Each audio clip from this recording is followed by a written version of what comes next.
So imagine this. You wake up at a hospital, you don't know where you're at, what happened. All you know is you hear all these nurses and doctors talking gibberish around you. You fall back asleep, and then at 7 p.m., you wake up to a knocking on your door. It's your nurse, and the nurse taking over for her. She tells you that you've had a heart attack, the widowmaker to be exact, and that you'll have to have surgery in about an hour. You don't know how this happened, but at least from bedside reporting, you know for a fact exactly what happened and what you have to do to get better. So by definition, bedside reporting is the report given at bedside. This engages patients, families, and also all of the nursing staff.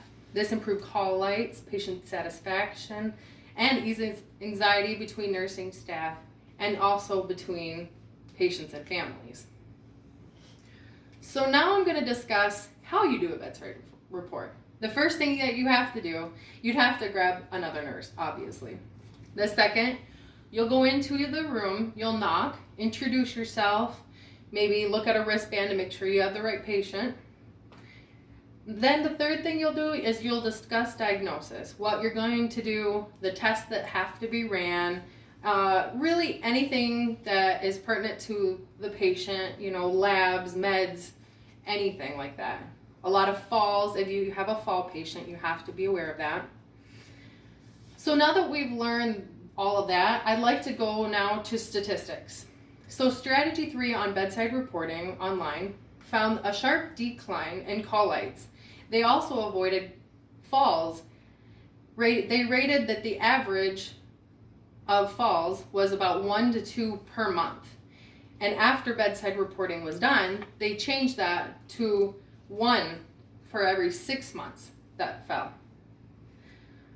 Europep ME, they realized that the average bedside report was 3 minutes, which is not that much to really get information on. So first I'm going to go to PACE. The first thing that you have to realize is patients. Patients are the number one.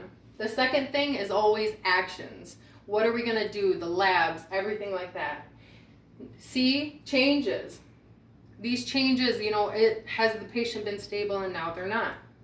An evaluation, what are we going to do next? How is the patient doing? Do I need to spend more time with them? This is all good information on that. So HCAHPS, now that's a different thing. HCAHPS is the Hospital Consumer Assessment Healthcare of Providers and Systems. They really get all this information and gather it from patient experiences so that they can give the hospitals good feedback on how they're doing and what they can do differently. And this in turn, gives the hospital incentives like pizza parties. So the next thing I'm going to talk about is HIPAA, which is the Health Insurance Portability Accountability Act, which, everybody knows you have to be a hush-hush with patient information.